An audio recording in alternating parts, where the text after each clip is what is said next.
Both poverty and riches are the offspring of thought. Chapter 2. Thoughts are things. The man who thought his way into partnership with Thomas A. Edison. Truly, thoughts are things, and powerful things, when they are mixed with definiteness of purpose, persistence, and a burning desire for their translation into riches or other material objects. Some years ago, Edwin C. Barnes discovered how true it is that you really can think and grow rich.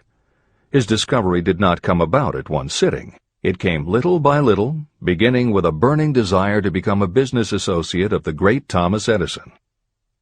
One of the chief characteristics of Barnes' desire was that it was definite. He wanted to work with Edison, not for him. Pay close attention to the story of how he turned his desire into reality, and you'll have a better understanding of the principles that lead to riches. When this desire, or this thought, first flashed into his mind, he was in no position to act upon it. Two problems stood in his way. He did not know Mr. Edison, and he did not have enough money to buy a train ticket to West Orange, New Jersey, where the famed Edison laboratory was located. These problems would have discouraged the majority of people from making any attempt to carry out the desire. But his was no ordinary desire.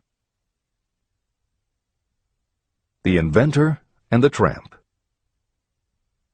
Edwin C. Barnes presented himself at Mr. Edison's laboratory and announced that he had come to go into business with the inventor.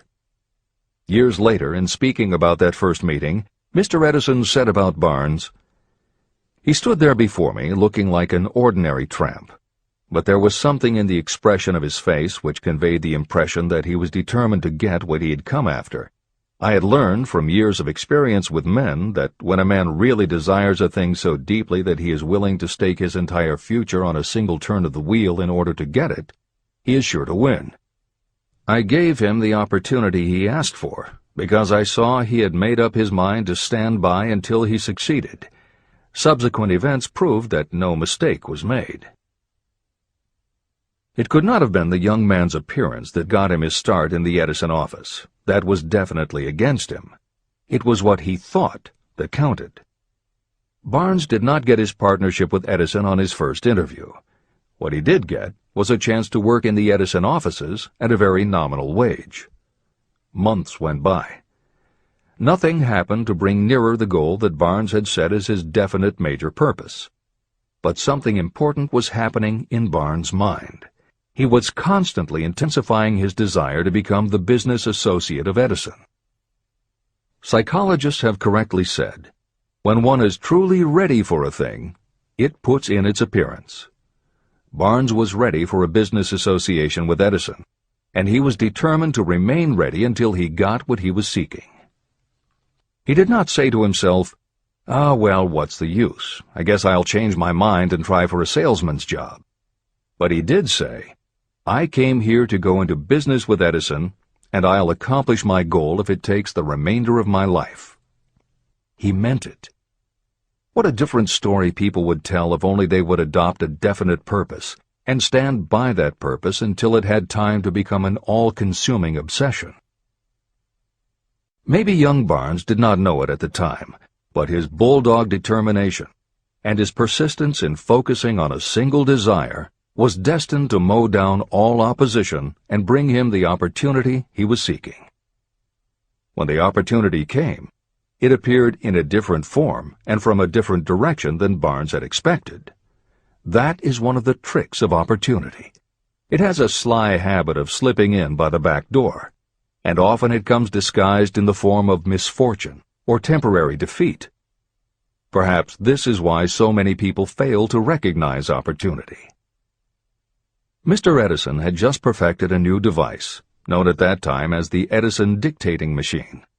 His salesmen were not enthusiastic about the machine. They did not believe it could be sold without great effort. Barnes saw his opportunity. It had crawled in quietly, hidden in a queer-looking machine that interested no one but Barnes and the inventor. Barnes knew he could sell the Edison dictating machine, and he told Edison so. Edison decided to give him his chance. And Barnes did sell the machine. In fact, he sold it so successfully that Edison gave him a contract to distribute and market it all over the nation. Out of that business association, Barnes made himself rich in money, but he did something infinitely greater. He proved that you really can think and grow rich. How much actual cash that original desire of Barnes was worth to him, I have no way of knowing. Perhaps it brought him $2 or $3 million. Editor's comment: $3 million in the early years of the 20th century would be comparable to more than $50 million in terms of buying power at the beginning of the 21st century. This is the end of the editor's comment. But the amount becomes insignificant compared with the greater asset he acquired: the definite knowledge that an intangible impulse of thought can be transmuted into material rewards by the application of known principles. Barnes literally thought himself into a partnership with the great Edison. He thought himself into a fortune. He had nothing to start with except knowing what he wanted, and the determination to stand by that desire until he realized it. 3 feet from gold. One of the most common causes of failure is the habit of quitting when you're overtaken by temporary defeat. Every person is guilty of this mistake at one time or another. During the gold rush days, an uncle of my friend R.U. Darby was caught by gold fever, and he went west to Colorado to dig and grow rich. He had never heard that more gold has been mined from the thoughts of men than has ever been taken from the earth. He staked a claim and went to work with pick and shovel. After weeks of labor, he was rewarded by the discovery of the shining ore. He needed machinery to bring the ore to the surface. Quietly, he covered up the mine and returned to his home in Williamsburg, Maryland. He told his relatives and a few neighbors about the strike. They got together the money for the machinery and had it shipped. R.U. Darby decided to join his uncle, and they went back to work the mine. The first car of ore was mined and shipped to a smelter. The returns proved they had one of the richest mines in Colorado. A few more cars of that ore would clear their debts. Then would come the big killing in profits. Down went the drills. Up went the hopes of Darby and Uncle. Then something happened. The vein of gold ore disappeared. They had come to the end of the rainbow, and the pot of gold was no longer there. They drilled on, desperately trying to pick up the vein again, all to no avail. Finally, they decided to quit. They sold the machinery to a junkman for a few $100s and took the train back home. The junkman called in a mining engineer to look at the mine and do a little calculating. The engineer advised that the project had failed because the owners were not familiar with fault lines. His calculations showed that the vein would be found just 3 feet from where the Darbys had stopped drilling. And that is exactly where it was found. The junkman took millions of dollars in ore from the mine because he knew enough to seek expert counsel before giving up. Long afterward, Mr. Darby recouped his loss many times over when he made the discovery that desire can be transmuted into gold. The discovery came after he went into the business of selling life insurance. Never forgetting that he lost a huge fortune because he stopped 3 feet from gold, Darby profited by the experience in his newly chosen field. He simply said to himself, "I stopped 3 feet from gold, but I will never stop because men say no when I ask them to buy insurance." Darby became one of a small group of men who sell over $1 million in life insurance annually. He owed his stickability to the lesson he learned from his quitability in the gold mining business. Before success comes in anyone's life, that person is sure to meet with much temporary defeat, and perhaps some failure. When defeat overtakes a person, the easiest and most logical thing to do is to quit. That is exactly what the majority of people do.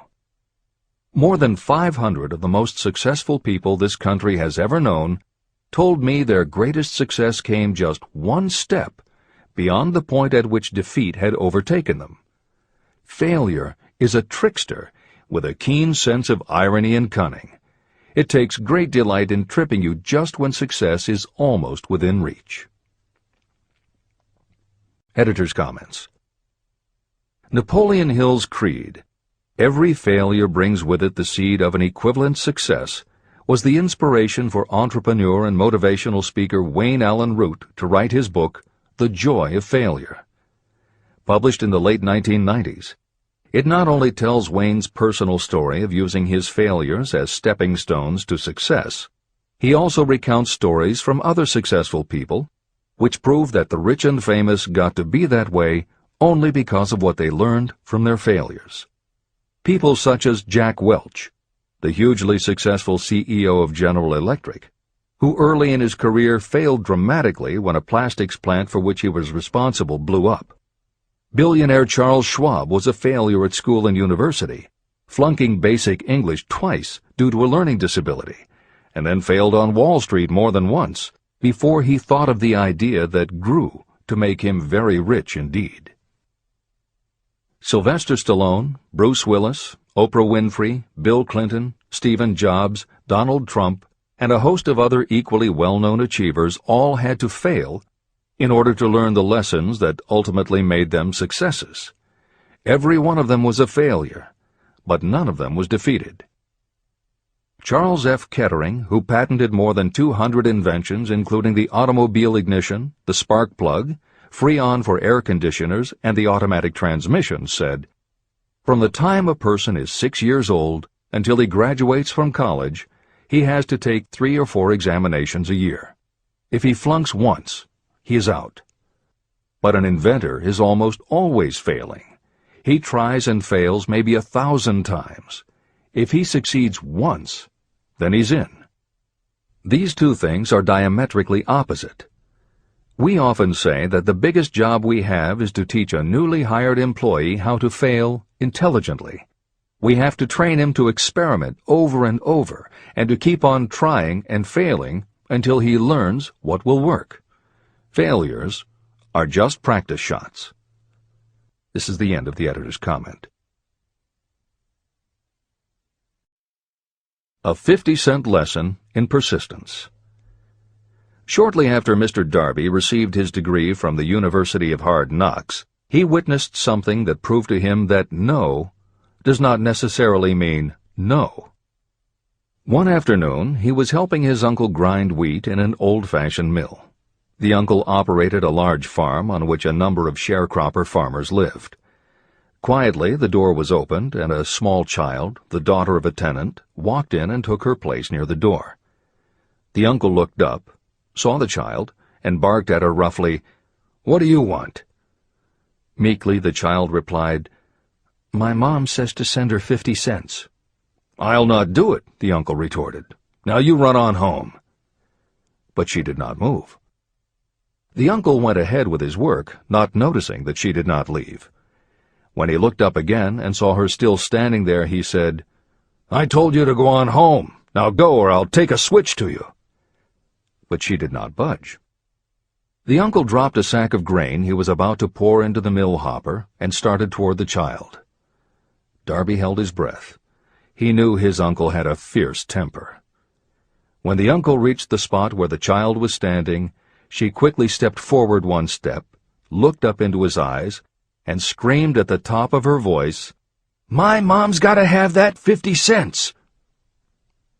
The uncle stopped, looked at her for a minute, put his hand in his pocket, took out $50, and gave it to her. The child took the money and slowly backed toward the door, never taking her eyes off the man whom she had just conquered. After she had gone, the uncle sat down on a box and looked out the window into space for more than 10 minutes. He was pondering, with awe, over the whipping he had just taken. Mr. Darby, too, was doing some thinking. This was the first time in all his experience that he had seen a child deliberately master an adult. How did she do it? What happened to his uncle that caused him to lose his fierceness and become as docile as a lamb? What strange power did this child use that made her master of the situation? These questions flashed into Darby's mind, but he did not find the answer until years later when he told me the story. Strangely, the story of this unusual experience was told to me in the old mill on the very spot where the uncle took his whipping. As we stood there in that musty old mill, Mr. Darby repeated the story and finished by asking, "What can you make of it? What strange power did that child use that so completely whipped my uncle?" The answer to his question will be found in the principles described in this book. The answer is full and complete. It contains enough details and instructions for you to understand and apply the same force that the little child accidentally stumbled upon. Keep your mind alert, and you will learn exactly what strange power came to the rescue of the child. You may catch a glimpse of the power in this chapter, or it may flash into your mind in some later chapter. If you stay alert to the possibility, somewhere you will find the idea that will quicken your receptive powers and place at your command this same irresistible power.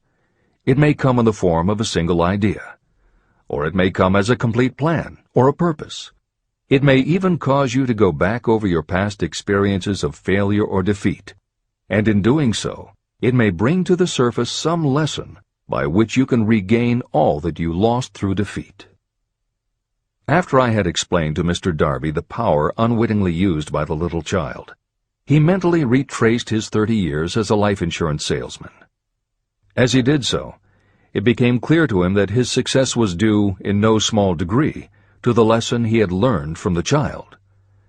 Mr. Darby pointed out, "Every time a prospect tried to bow me out without buying, I saw that child standing there in the old mill, her big eyes glaring in defiance, and I said to myself, I've got to make this sale. The better portion of all sales I've made were made after people had said no." He also recalled his mistake in having stopped only 3 feet from gold. "But," he said, "that experience was a blessing in disguise. It taught me to keep on keeping on, no matter how hard the going may be. A lesson I needed to learn before I could succeed in anything."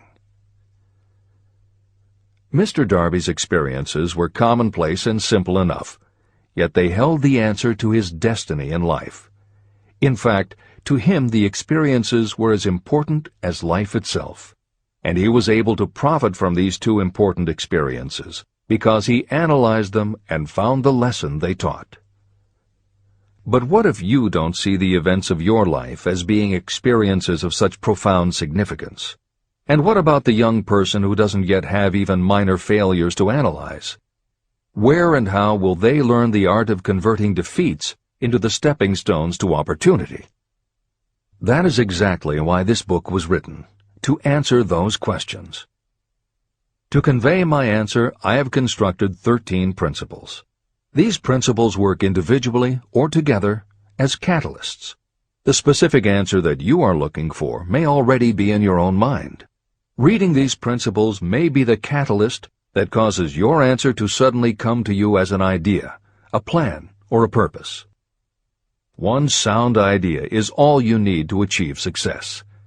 These 13 principles contain the best and most practical ways and means of creating ideas. Success consciousness.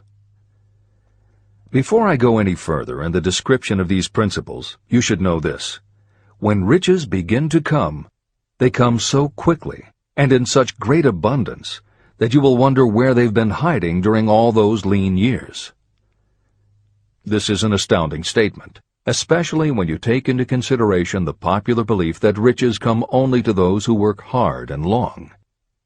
When you begin to think and grow rich, you will observe that riches begin with a state of mind, with definiteness of purpose, with little or no hard work.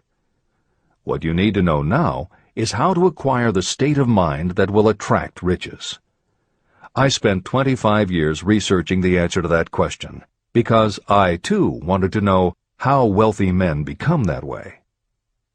What you will learn is that as soon as you master the principles of this philosophy, and begin to apply those principles, your financial status will begin to improve.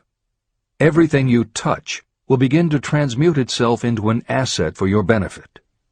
Impossible? Not at all. One of the main weaknesses the average person suffers is too much familiarity with the word impossible. We know all the rules that will not work. We know all the things that cannot be done. This book was written for those who seek the rules that have made others successful and are willing to stake everything on those rules.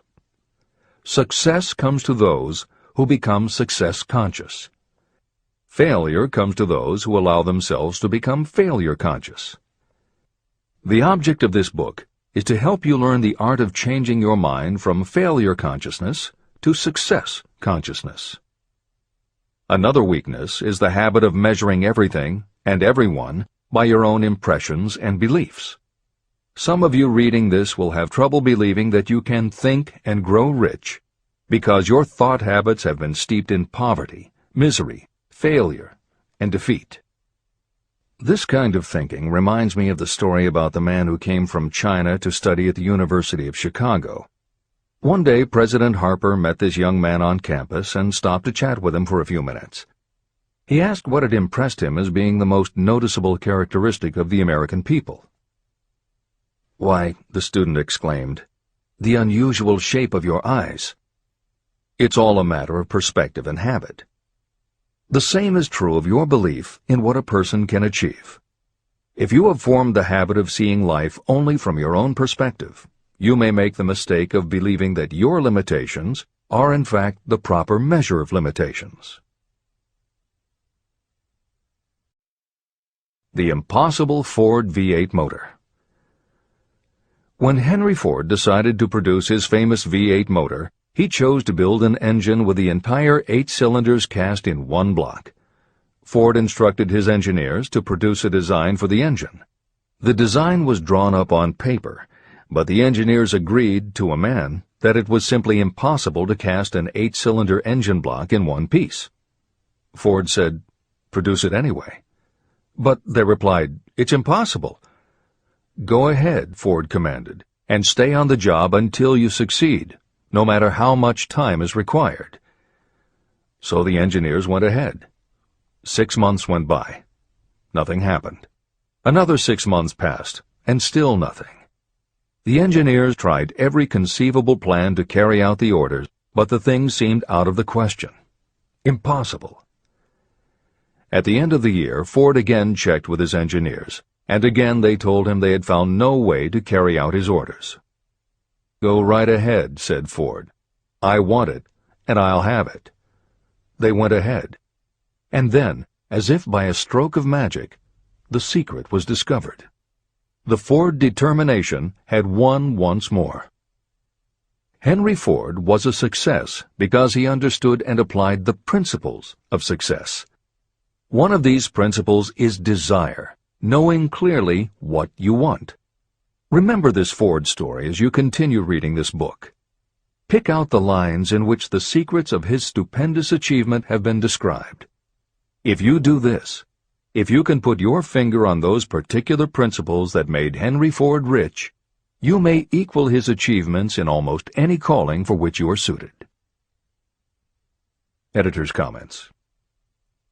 To those readers who may interpret Ford's actions as nothing more than obstinacy, the editors would point out that he was employing a technique that has become a common part of strategic planning in many industries, including aerospace, computers, medicine, and the military. When launching large, complicated, long-term projects, the planners often know that at certain points along the way they will need components that simply do not yet exist. The fact that at the beginning there is no way to get from A to B does not deter them. There are many parts of the project they can get started on now, and they just assume that by the time they get to the point where they will need a technology or a device, they will have solved the problem of making it, and they have been proven right time and again.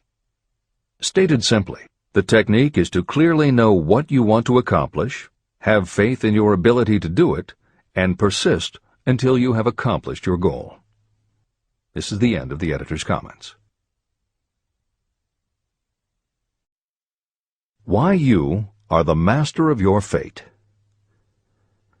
When the famed English poet William Henley wrote the prophetic lines, "I am the master of my fate, I am the captain of my soul," He should have informed us that the reason we are the masters of our fate, the captains of our souls, is that we have the power to control our thoughts.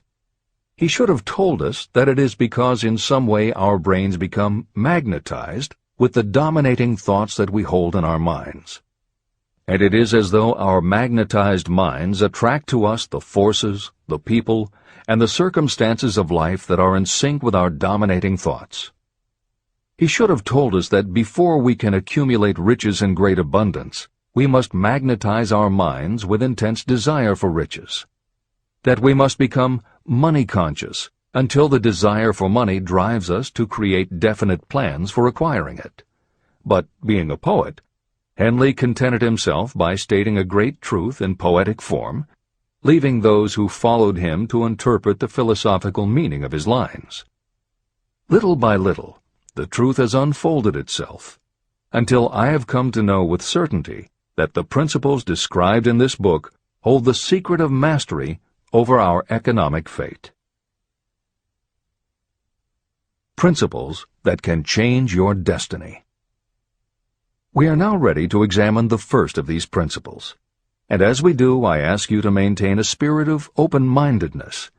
Remember as you read that these principles are not my invention, nor are they the invention of any one person.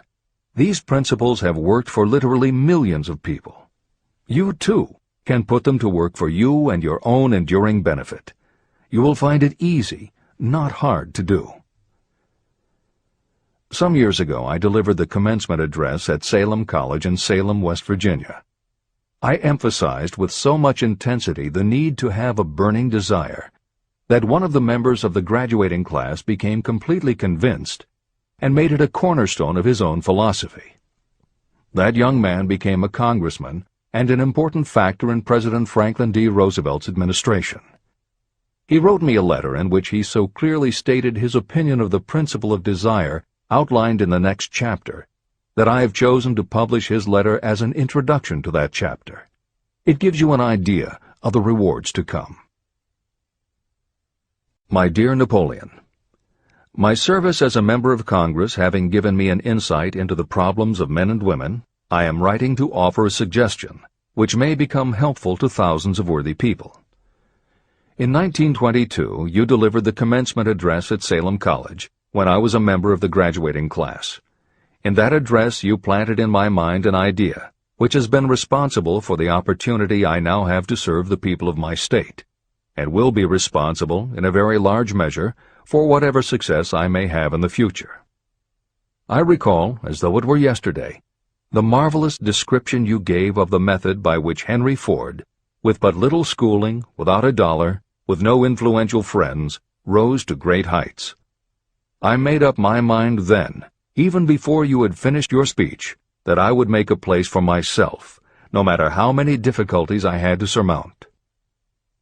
Thousands of young people will finish their schooling this year and within the next few years. Every one of them will be seeking just such a message of practical encouragement as the one I received from you. They will want to know where to turn, what to do to get started in life. You can tell them, because you have helped to solve the problems of so many, many people. There are thousands of people in America today who would like to know how they can convert ideas into money. People who must start from scratch, without finances, and recoup their losses. If anyone can help them, you can. If you publish the book, I would like to own the first copy that comes from the press, personally autographed by you. With best wishes, believe me, cordially yours, Jennings Randolph.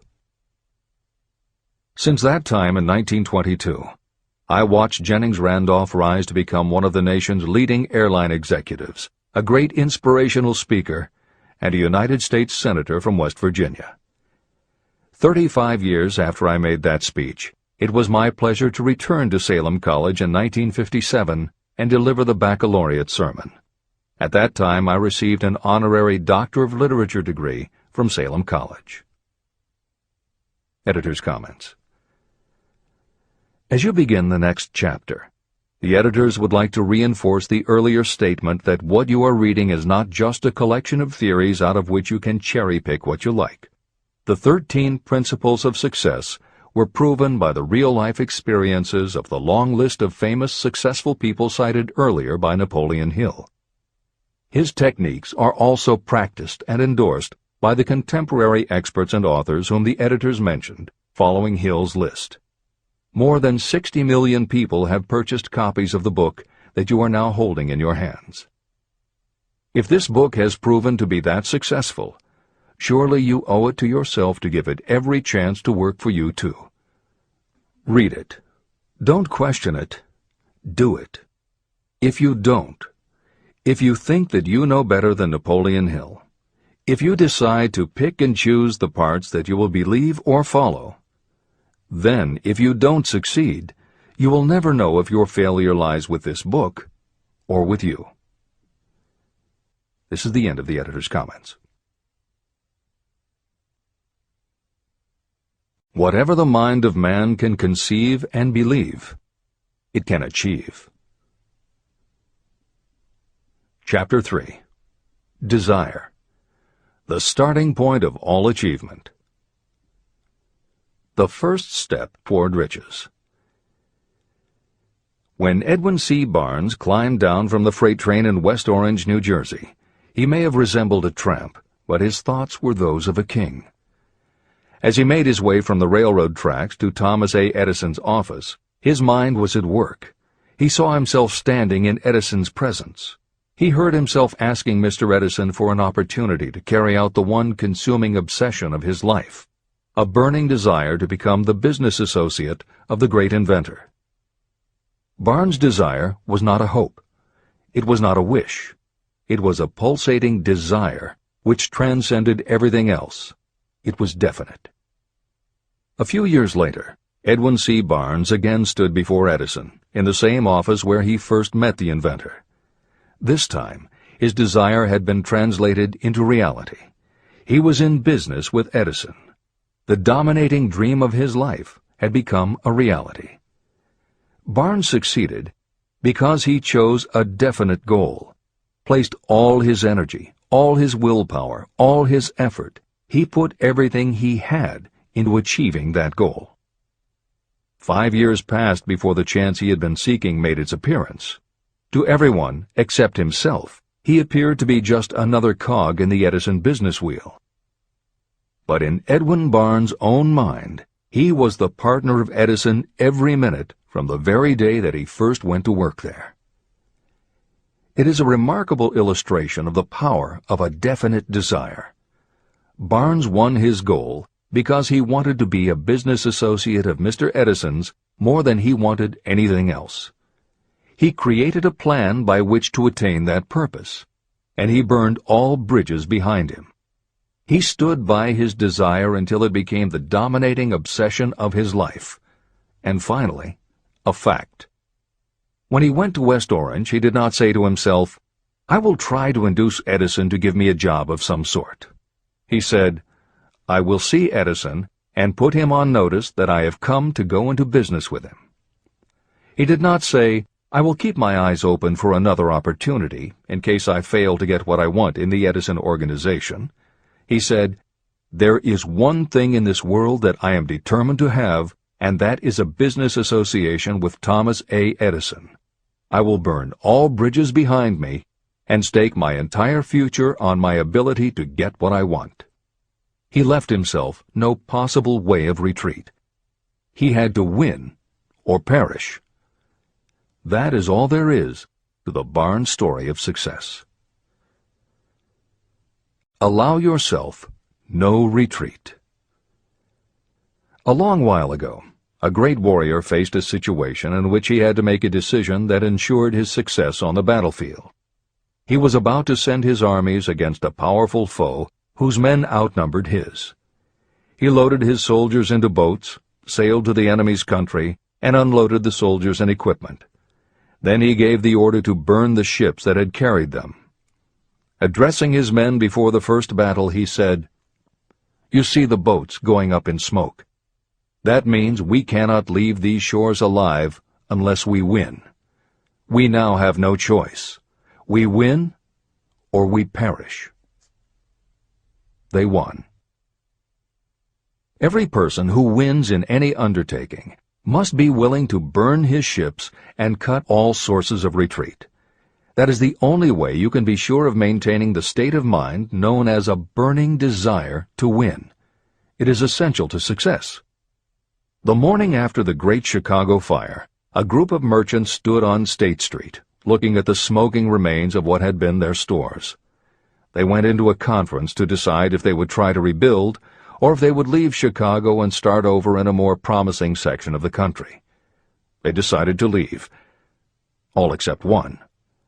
The merchant who decided to stay and rebuild pointed a finger at the remains of his store and said, "Gentlemen, on that very spot I will build the world's greatest store, no matter how many times it may burn down." That was in 1871. The store was built. It still stands there today. The Marshall Field's department store is a towering monument to the power of that state of mind known as a burning desire.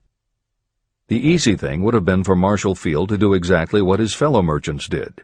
When the going was hard and the future looked dismal, they pulled up and went where the going seemed easier.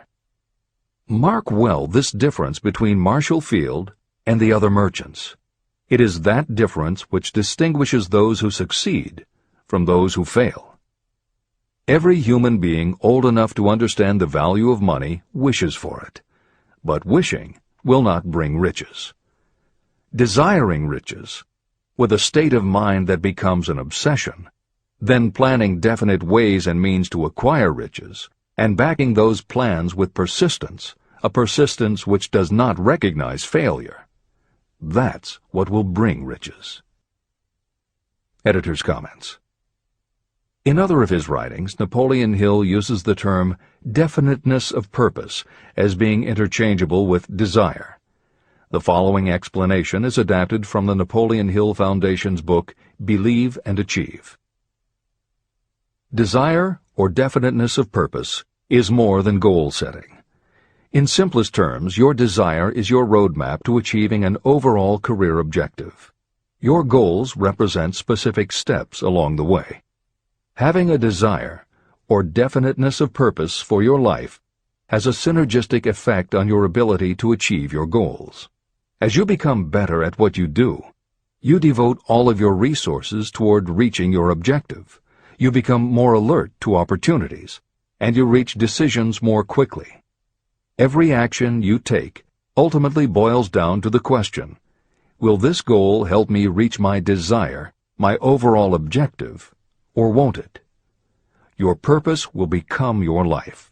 It will permeate your mind, both conscious and subconscious. This is the end of the editor's comments.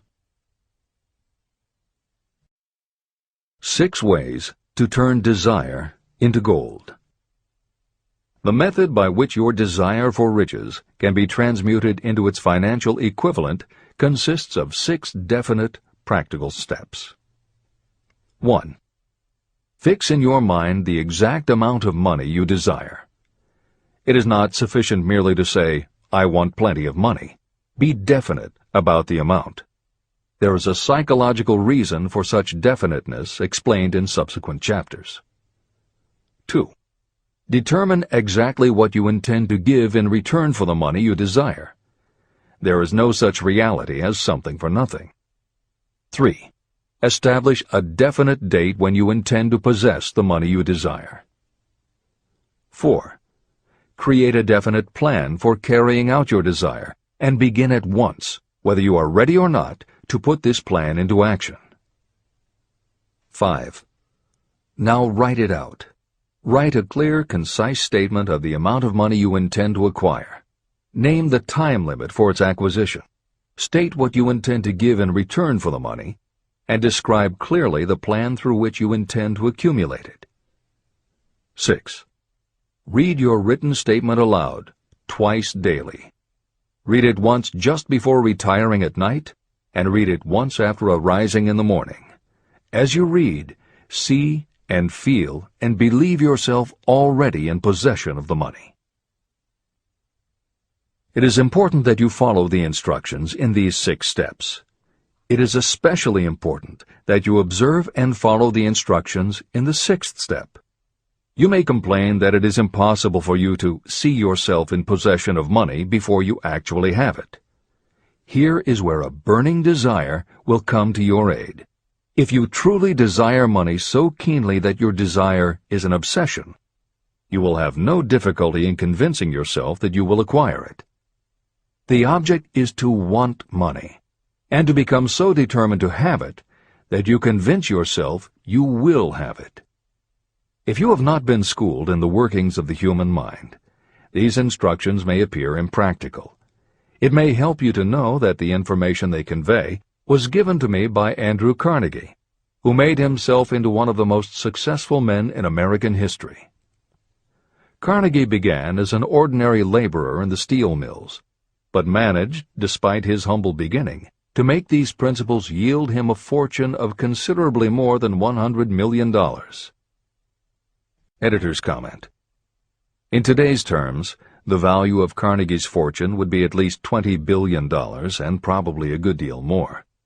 End of editor's comment. It may be of further help to know that the 6 steps were carefully scrutinized by the famed inventor and successful businessman, Thomas A. Edison. He gave his stamp of approval, saying they are not only the steps essential for the accumulation of money, but also for the attainment of any goal. Editor's comments. In the time since Napoleon Hill wrote these words, advances in our understanding of both the physiology of the brain and the psychology of the mind have yielded a much greater understanding of human motivation. Even so, the methods used by modern motivational experts are essentially the same techniques advised by Hill. Research studies confirm that there is sound psychological basis for doing as Hill advises. Be very specific when setting goals. Perform the physical act of committing those goals to paper, and repeat your stated goal aloud to yourself often. These techniques have gained wide acceptance among modern experts in the field. The psychological principle at work is similar to that which underlies autosuggestion and self-hypnosis, concepts that will be discussed in greater depth in Chapter 5, Autosuggestion, and in Chapter 13, The Subconscious Mind. Hill's instruction to see yourself as you will be when you have already achieved your objective is also a specific technique. Today it is commonly taught by motivational experts under the term creative visualization. In Chapter 4 on faith and in Chapter 5 on autosuggestion, Hill elaborates on his method. Before moving on, the editors would like to reinforce Hill's advice to follow his instructions to the letter. The editors know there is a tendency for the reader to assume that it is enough for them just to intellectually understand a concept. As you read Hill's 6 points, you probably found yourself thinking, sure, some people might need to write things down, but I'm not a kid, I get the idea. Or, okay, I understand that saying it out loud might help some less sophisticated people, but I already understand the point intellectually. If you feel that way, let us remind you that many of the most successful people whom you admire did not think they were too smart or too sophisticated to follow Hill's instructions. The editors would again point out that if Napoleon Hill believed the actual acts of writing and speaking your goals is important, and if psychologists and motivational experts agree, then you would be foolish not to follow this simple advice. Just do it. This is the end of the editor's comments. The steps call for no hard labor. They call for no sacrifice. To apply them does not call for a great amount of education. But the 6 steps do call for enough imagination to see and to understand that the accumulation of money cannot be left to chance or luck. You may as well know right here that you can never have riches in great quantity unless you can work yourself into a white heat of desire for money and actually believe you will possess it.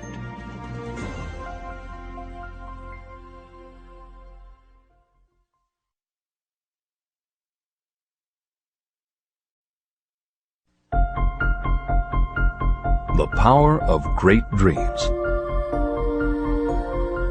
If you are in this race for riches, you should be encouraged by the following truth. The world in which we live is demanding new ideas, new ways of doing things, new leaders, new inventions, and new methods, styles, versions, and variations of everything all the time.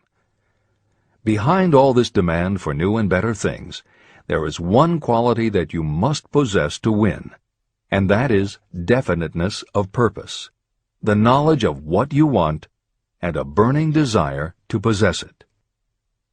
If you truly desire riches, remember that the real leaders of the world have always been people who harnessed and put into practical use the intangible, unseen forces of opportunity.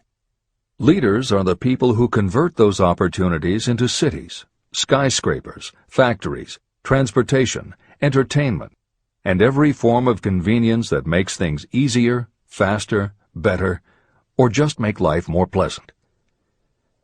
In planning to acquire your share of the riches, don't let anyone put you down for being a dreamer. To win the big stakes in this changing world, you must catch the spirit of the great pioneers, whose dreams have given to civilization all that it has of value. It is that spirit which serves as the lifeblood of our own country, your opportunity and mine to develop and market our talents. A burning desire to be and to do is the starting point from which the dreamer must take off. Dreams are not born of indifference, laziness, or lack of ambition. If the thing you wish to do is right, and you believe in it, go ahead and do it. Never mind what they say if you meet with temporary defeat. They do not know that every failure brings with it the seed of an equivalent success. Marconi dreamed of a system for sending sound from one place to another without the use of wires. It may interest you to know that Marconi's friends had him taken into custody and examined in a psychiatric hospital when he announced he had discovered a principle by which he could send messages through the air. Evidence that he did not dream in vain may be found in every radio and television set, cellular phone, communication satellite, and every other wireless device in the world. Fortunately, the dreamers of today fare better. Today, your world is filled with an abundance of opportunity that the dreamers of the past never knew. If you doubt this is true, if you are feeling crushed because of a recent failure, you are about to learn how your failure can be your most valuable asset. Almost everyone who succeeds in life gets off to a bad start and passes through many heartbreaking struggles before they arrive. The turning point in the lives of those who succeed usually comes at the moment of some crisis, through which they are introduced to their other selves. Editor's comments. Napoleon Hill's concept of the other self is mentioned elsewhere in Think and Grow Rich, but he does not comment on it extensively. The following elaboration is taken from his later writings. You've been thinking about your losses to the exclusion of everything else.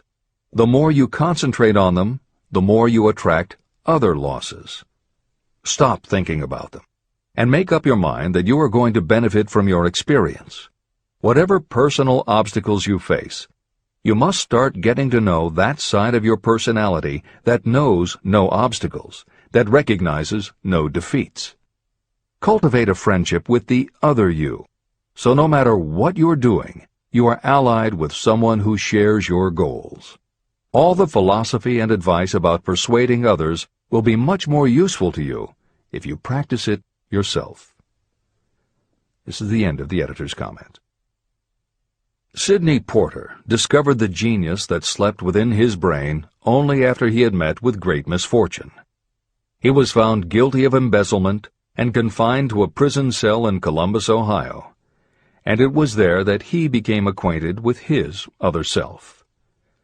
He began to write short stories. Then, while locked in his cell, he began to sell those stories to magazines under the pen name O. Henry. Through the use of his imagination, he discovered himself to be a great author instead of a miserable criminal and outcast. By the time he was released from prison, O. Henry was the most popular short story writer in the country. Editor's comments. More recently, in another prison, another kind of writer met his other self, and country music gained one of its most talented songwriters and biggest stars.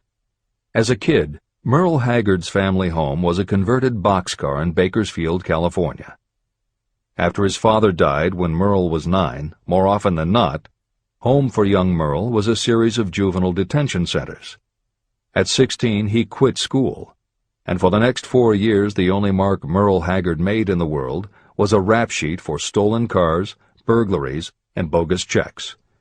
By the age of 20, he was serving time in San Quentin and gaining a reputation as a hard-case con. Then he met his other self.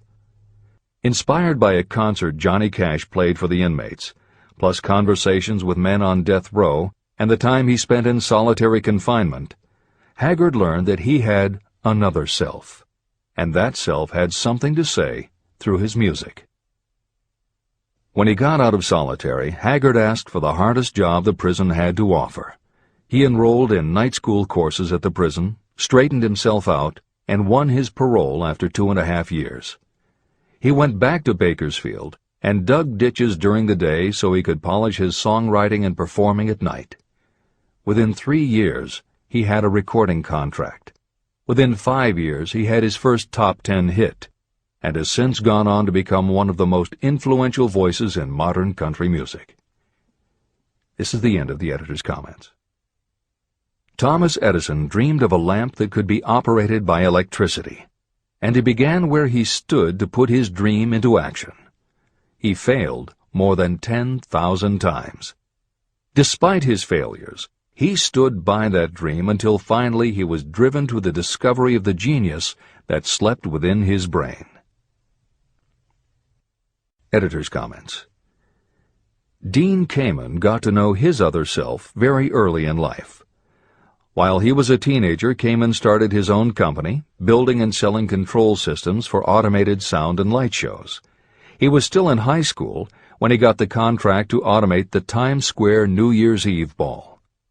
Though he went on to attend university, he never bothered to graduate because he was too busy working on something he called auto-syringe, the first wearable infusion pump for administering drug therapies.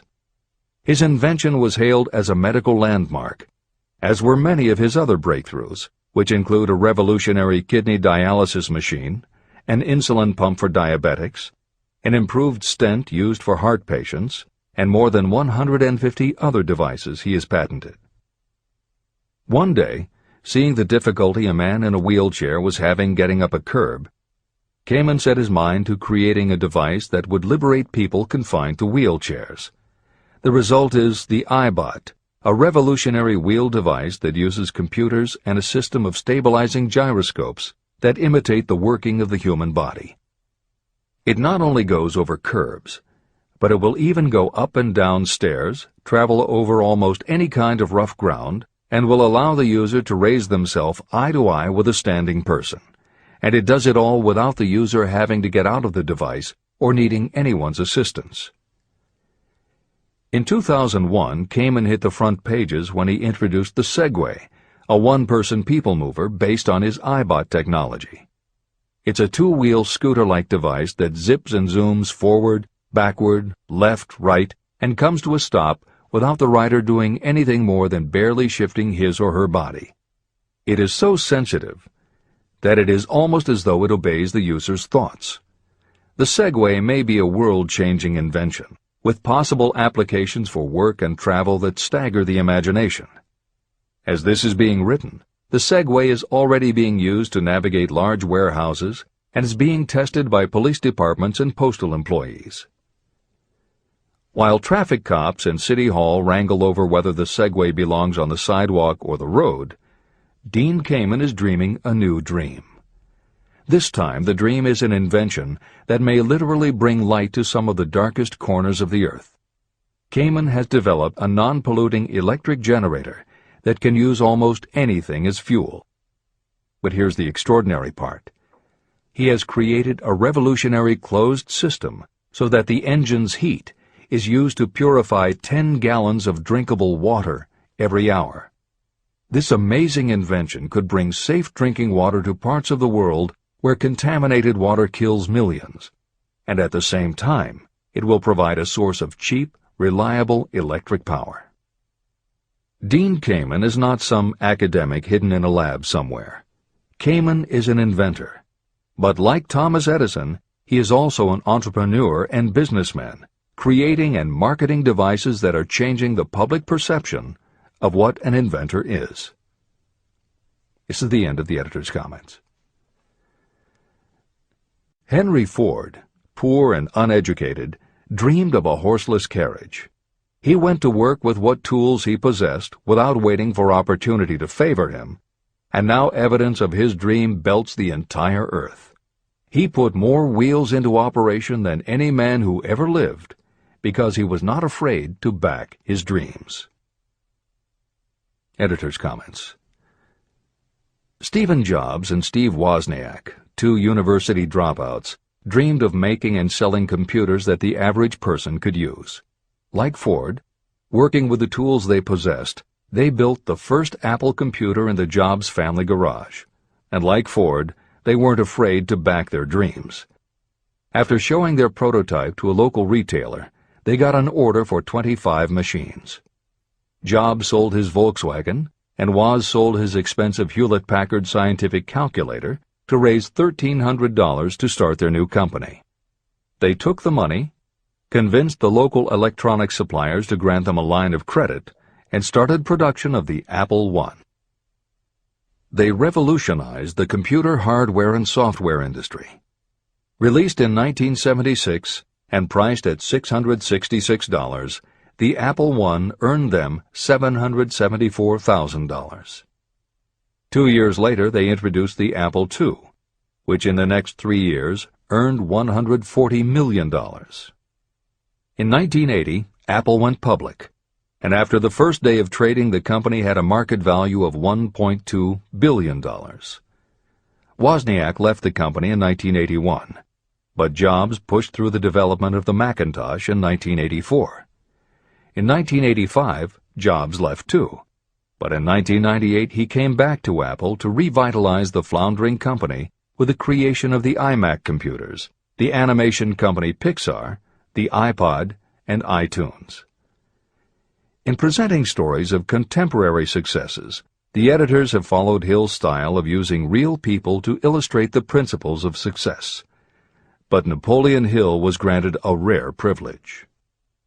Unlike anyone before or after, he had the opportunity to personally meet the most powerful and successful people and learn firsthand the dreams that inspired them, the obstacles that confronted them, and how they found the courage within themselves to overcome their failures. Hill met many of the inventors and the empire builders who laid the foundations of 20th century American industry while they were still news, not history. Then for more than 25 years, he studied the habits and learned the secrets of the next generations who built on the foundations, forged new industries, devised new systems, and dreamed new dreams. It was only because Hill was given such unprecedented access over such a long period that he was able to compare, contrast, analyze, and then formulate a philosophy of achievement based on the real stories of real people who had used these techniques to create their success. Think and Grow Rich revolutionized self-help writing, and to this day is the standard against which all motivational literature is measured. Its success also helped create the market for the thousands of business biographies that tell in detail how the dreams were born, plans were made, frustrations were faced, and triumphs achieved in every sector of modern business. And because this wealth of information is now available with little more than the click of a mouse, you can read, hear, or watch today's greatest entrepreneurs and most successful CEOs confirming in their own words the basic truth behind every one of the principles Napoleon Hill explains in this book. The products or services they sell may be different, but the story of their success is the same. Dreams, followed by failures, followed by lessons learned, then success. For every Henry Ford, Thomas Edison, or O. Henry that Napoleon Hill cites to make a point, today there is a Steve Jobs, Dean Kamen, or Merle Haggard, proving that Hill's points are still valid. This is the end of the editor's comments. Thank you for watching. Share this with friends and family, and please subscribe.